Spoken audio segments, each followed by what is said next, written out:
یہ راحت فاؤنڈیشن جو ہے تقریباً 1 سال سے سماج میں جو پھیلی ہوئی بیماریاں ہیں شادی بیاہ کے تعلق سے اس غرض سے کام کر رہا ہے. لیکن الحمدللہ آج راحت فاؤنڈیشن کی ان تمام کاوشوں کا صدقہ ہے کہ آج یہ صورت انعام کی ہے کہ ہم بمبئی کی جامع مسجد میں ہیں، اور وہ مسجد جو میں سمجھتا ہوں کہ ملک کی تمام خوبصورت مسجدوں میں ایک بہترین مسجد ہے، جس کی ایک تاریخ بھی ہے. آج ہمارے درمیان مفتی اسباق قاضی صاحب ہیں جو یہاں پہ پیش نماز ہیں، امام صاحب امام ہیں، مفتی ہیں، اور دوسرے ہمارے پاس اس مسجد کے چیئرمین سید خطیب صاحب ہیں، ابراہیم بھائی ہیں، ہماری ٹرسٹ میں راحت فاؤنڈیشن میں محمد نقی صاحب، محمد نعمان صاحب، صلاح الدین صاحب، تمام لوگ موجود ہیں. میں چاہوں گا کہ مفتی صاحب تھوڑی سی تاریخ اس مسجد کی آپ بتائیں تاکہ مطلب عوام کو اس کا علم ہو. بسم اللہ الرحمن الرحیم، الحمدللہ والصلاة والسلام علی رسول اللہ وعلی آلہ وصحبہ اجمعین. مسجدیں اللہ کا گھر ہے، وَأَنَّ الْمَسَاجِدَ لِلَّهِ، قرآن کریم کی آیت بھی ہے، بیوت اللہ سے کہا جاتا ہے. اور دنیا میں مسجدیں چھوٹی ہو بڑی ہو، ساری کی ساری مسجدوں کی بحیثیت اللہ کی نگاہ میں ایک ہی مقام اور مرتبہ ہے. لیکن کچھ مسجدیں تاریخ کی حیثیت رکھ جاتی ہیں، ان میں سے یہ بمبئی جامع مسجد ہیں. بہت سارے لوگوں کا یہ خیال تھا چونکہ یہ قدیم طرز کی بنی ہوئی ہیں تو لوگ سمجھتے ہیں کہ مغلوں نے بنائی ہو یا انگریز کے دور میں کسی جو ہے امیر نے، رئیس نے بنائی ہو. لیکن آپ کو سن کر یہ تعجب ہوگا کہ ہمارے پورے علاقے کوکن میں جماعت المسلمین کا نظام ہے، آج بھی ہے. تو جماعت المسلمین کا ایک صدر ہوتا ہے، ایک ذمہ دار ہوتا ہے، اور بڑے بڑے فیصلے اس جماعت ہی کے برکت سے کیے جاتے ہیں.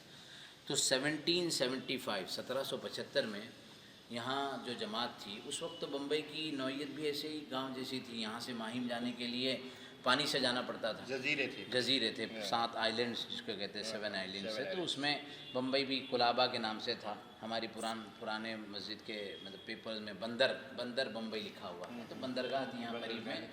اور اس زمانے میں کچھ لوگوں نے مل کر یہ فکر کی کہ یہاں ایک ہاؤس تھا جہاں لوگ پانی پیتے ہوں گے یا پانی کی ضرورتیں پوری کرتے ہوں گے. ٹپیکل جو گاؤں کی جو ہاؤس ہوتا ہے ویسے ہاؤس تھا.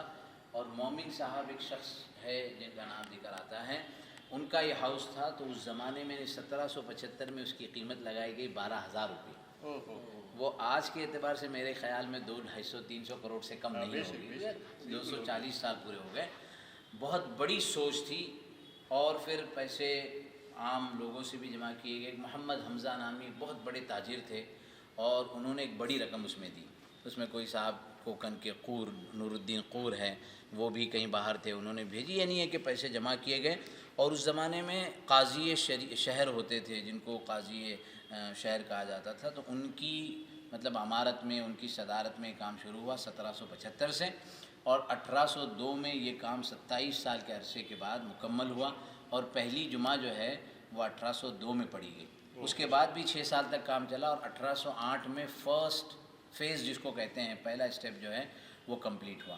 اس میں 2 بھائی بہت زیادہ فکر مند تھے، ان کا نام نتھو پٹیل اور بھیکن پٹیل آتا ہے. تعجب کی بات ہے کہ ان دونوں کے حقیقی نام تاریخ میں نہیں ہیں، یہ سب عرفی نام ہیں، یعنی خاندانی نام ہیں. اور انہوں نے بہت محنت کی، اپنا جان بھی لگایا، مال بھی لگایا، پورا وقت بھی لگایا.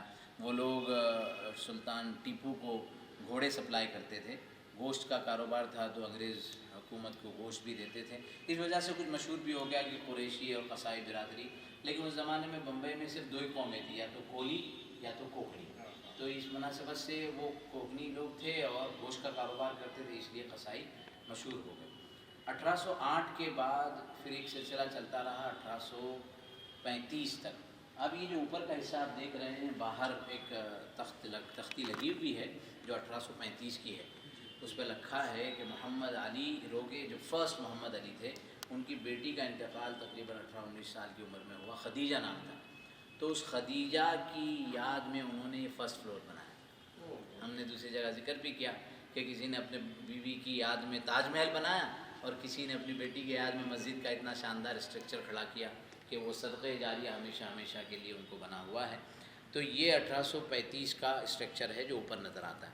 پھر آپ ہاؤس کے پاس اور پتھروں کا دالان اور جو ہے ہماری کھڑکیاں اور دروازے اور وہ سارا جو چیزیں دیکھتے ہیں، یہ 1874 میں 1874 میں محمد علی روگے سیکنڈ نمبر 2 جو محمد علی روگے تھے انہوں نے کیا.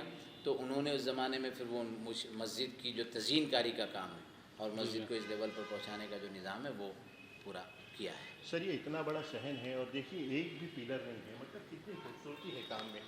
اور اگر ہم یہ کہیں کہ مطلب وہ تاج محل ایک جگہ اور اس کی خوبصورتی ایک جگہ تو اس سے کم نہیں ہے یہ تو ایک آرکیٹیکچرل اور کہتے ہیں وہ انجینئرنگ کی ایک وہ ہے. اس کے اوپر کبھی موقع ملے ہم لوگ ایک ڈاکومنٹری بنا رہے ہیں تو اس کے اندر اس کا کہ اس کے اوپر کا جو انجینئرنگ ہے کہ کس طریقے سے وہ لکڑیوں کی قینچیاں بنائی گئی ہیں اور یہ پورے چھت کو جو ہے نا وہ ہولڈ کیا گیا ہے. تو وہ اس زمانے کی انجینئرنگ تھی. لوگ سمجھتے ہیں کہ دنیا ترقی کر گئی، لیکن ایک تحقیق یہ بھی ہے کہ پچھلی قوم عاد، قوم سمود، قوم صالح کے بعد جو انجینئرنگ تھی، جو آرٹ تھا، وہ آج جو ہے نا آج سب ہم کمپیوٹرائزڈ ہو گیا. انسانی دماغ کی جو صلاحیتیں تھیں وہ محدود ہو گئی. تو بہرحال یہ انجینئرنگ کا ایک کمال ہے. آج ہم لوگ وہ سمندروں پہ بنے ہوئے پل کو دیکھ کے کہتے ہیں کہ مطلب یہ اس دور جدید کی مطلب ساری تعلیمات کا حصہ، لیکن یہ 300 سال پہلے اس طریقے کی باتیں ہونی بہت بڑی بات ہے.